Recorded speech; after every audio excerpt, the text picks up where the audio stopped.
বাঙালিকে কি এবার উর্দু শিখতে হবে, কারণ বাংলাদেশে যা চলছে? বাঙালি কোনোদিনই উর্দু শিখবে না। বেশ। পাকিস্তানিরা বাংলা শেখা শুরু করবে, আপনি দেখবেন।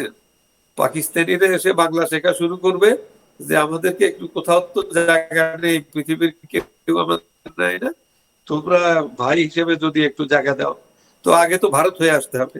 হুম। ভারতকে ভারতকে যদি কনভিন্স করতে পারে তাহলে বাংলাদেশে আসতে পারে, তা নাহলে তো কমিউনিকেশন নাই তো।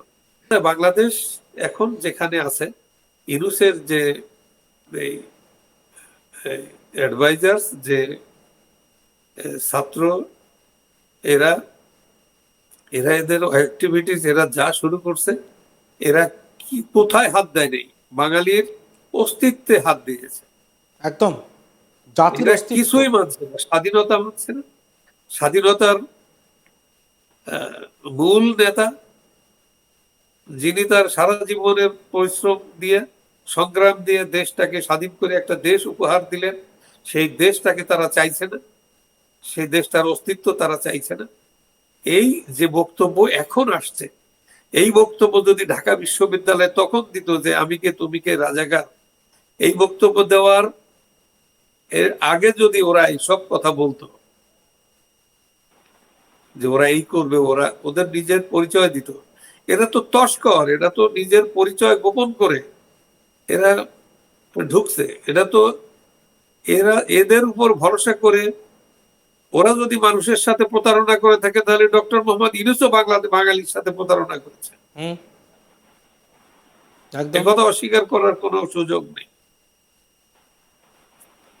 তো আমরা সাধারণ মানুষ এখন তারা বুঝতে পেরেছে এটা হবে বাংলা বাংলা 30 লক্ষ শহীদের রক্তের বিনিময় যে বাংলাদেশ, যে বাঙালি তার অস্তিত্ব ফিরে পেল, সেই বাংলাদেশ, সেই স্বাধীনতা কোনো অবস্থাতেই যেতে পারে না। আর আমার মায়ের মুখের বুলি কেড়ে নেওয়ার ক্ষমতা পৃথিবীতে কারণে বিশ্ব জাতিসংঘের ইয়াতে এটা স্বীকৃত, বাংলাদেশের বাংলার বাঙাল বাংলা ভাষায়।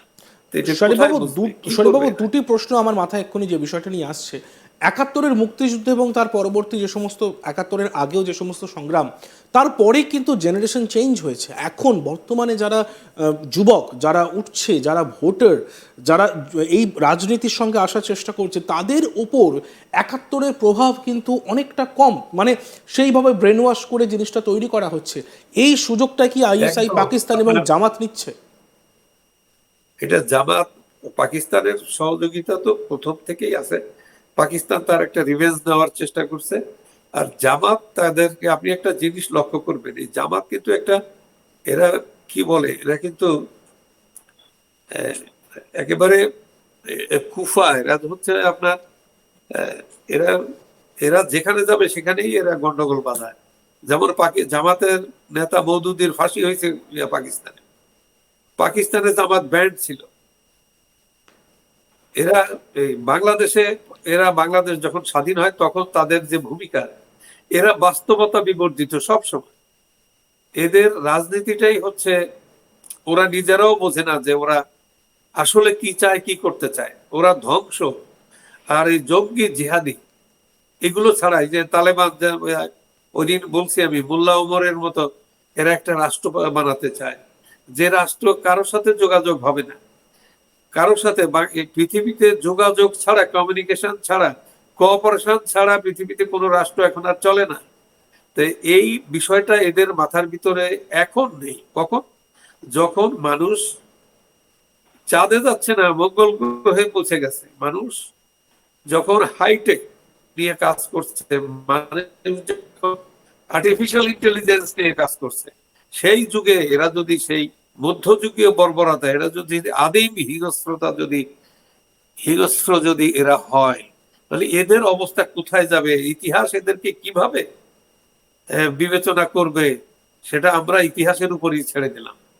তবে বাংলার মানুষ এটাকে ছাড়বে।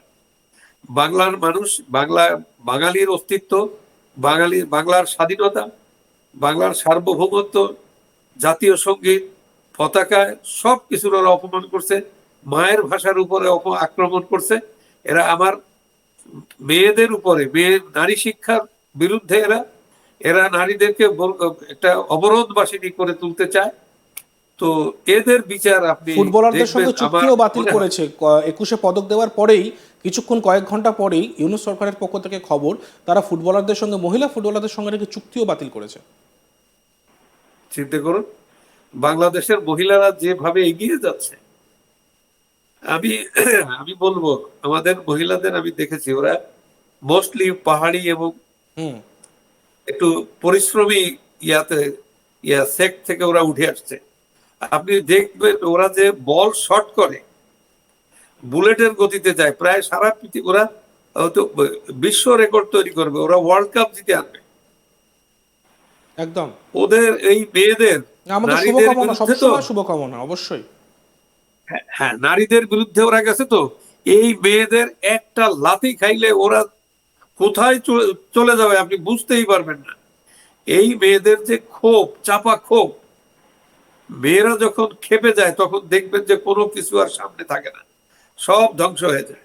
ঠিক। তো অনুরূপ ভাবে এদের ধ্বংস অনিবার্য। এরা এদেরকে সার পোকার মতো ডলে মেরে ফেলা দিবে। মাতৃশক্তিকে আমরা সম্মান করি, সেই মায়ের গর্ভেই আমাদের জন্ম, সেই মায়ের শক্তিতেই আমরা হাঁটাচলা করি, আমরা লড়ি।